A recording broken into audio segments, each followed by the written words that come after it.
भारत की बात के यूट्यूब चैनल पे मैं एडवोकेट सिद्धार्थ राणा आपका स्वागत करता हूं। साथियों, ट्रूडो की मुश्किलें कम होने की बजाय बढ़ती ही जा रही हैं। उन्होंने एक ऐसा बयान दिया अपनी पॉपुलैरिटी को बढ़ाने के लिए, अपने वोट बैंक को इकट्ठा करने के लिए। उन्हें लगा कि उनके बयान से जो वहां की पब्लिक है वो बहुत ज्यादा उनका सपोर्ट करेगी, लेकिन ऐसा कुछ नहीं हुआ। उल्टा हो गया, विपरीत हो गया।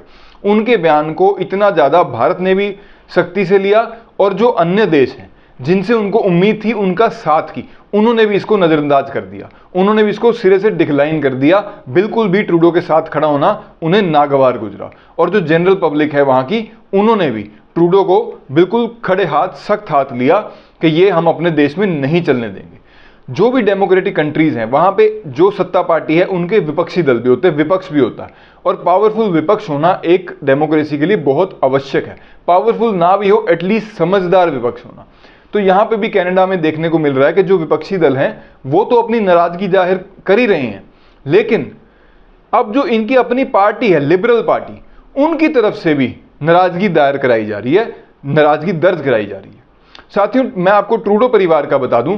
ट्रूडो परिवार जो है ये जब भी सत्ता में होता है, चाहे इनके परिवार से पहले भी लोग सत्ता में रहे हैं, अब ये हैं, इनका एक बड़ा सेट सा फॉर्मूला है। ये जो भी अलग अलग देश हैं, चाहे वो श्रीलंका है, चाहे बांग्लादेश है, चाहे भारत है, यहाँ पे जो मोस्ट वांटेड आतंकवादी कैटेगरी के जो लोग होते हैं उनको अपने वहां पे असाइलम देते हैं। अब इसके पीछे इनकी क्या मंशा, क्या राजनीति है, ये भगवान जानता है। ये सारी सत्ता की राजनीति है, वोट बैंक की है, ये आम लोगों को समझ आता है। तो श्रीलंका का भी बयान आया कि हमारे यहाँ के भी जो मोस्ट वांटेड लोग थे उनको भी इन्होंने असाइलम दिया, जो कि बिल्कुल गलत है। और वाकई में जो एक देश में, किसी देश में जो देश का नागरिक है वो अपने देश में कोई हरकत करके आपके देश में आके पनाह ले रहा है और आप उसे पनाह दे रहे हैं, तो ये गलत है। चाहे वो कोई भी मूवमेंट हो, चाहे आज वो खालिस्तान मूवमेंट हो, कल को कोई और मूवमेंट हो, किसी भी मूवमेंट में, तो इसका सिरे से खंडन करना चाहिए। अब बात करते हैं इनके अपने पार्टी से आ रही आवाज़ों की।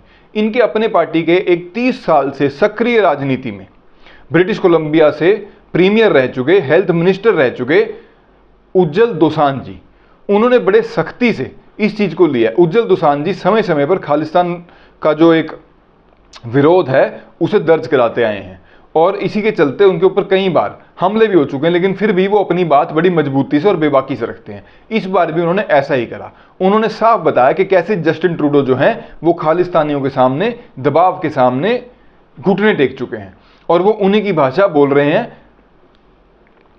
फिर वो बताते हैं कि एक वाक्य उन्होंने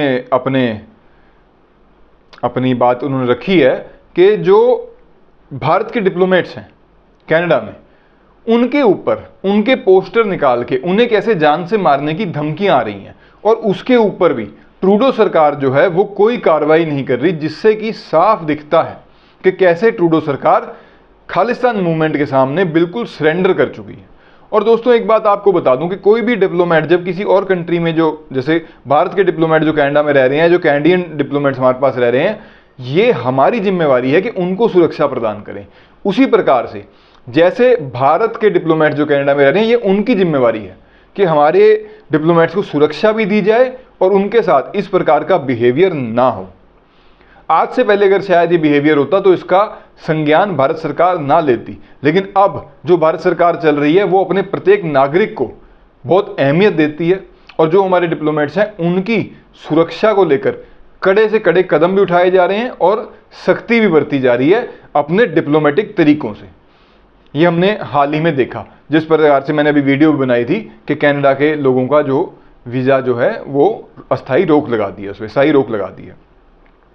फिर बात करते हैं दोस्तों, जो एक डेमोक्रेसी होती है, डेमोक्रेटिक जो कंट्री होती है, यहाँ पे एंड रिजल्ट जो है वो जनता के हाथ में होता है। ये सबसे इसकी खूबसूरत बात है कि जो जनता है वो अपने वोट के माध्यम से अपना नेता चुनती है।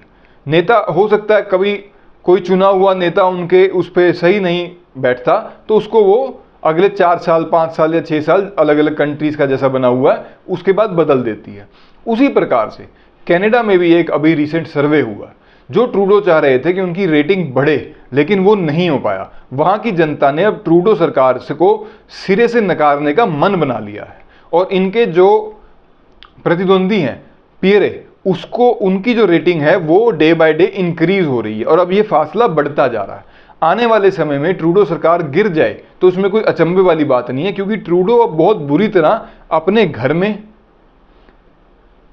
अलग अलग देशों के द्वारा और अपनी पार्टी में सब तरीके से घिर चुके हैं और उनके पास इससे बाहर निकलने का ना उन्हें कुछ समझ आ रहा है, ना उनके पास कोई इसका रोड मैप है और ना वो ऐसा करना चाहते हैं। वो उन खालिस्तान ग्रुप्स के अगेंस्ट जाके कोई भी बयान किसी भी प्रकार का देना नहीं चाहते, क्योंकि वो सत्ता का जो उनको लोभ है, आप कह सकते हैं कि सत्ता में बैठने के लिए जो उन्हें सपोर्ट चाहिए, जो वहाँ से क्रिएट हो रहा है खालिस्तानी ग्रुप से, उसके करके भी ये दबाव माना जा सकता है।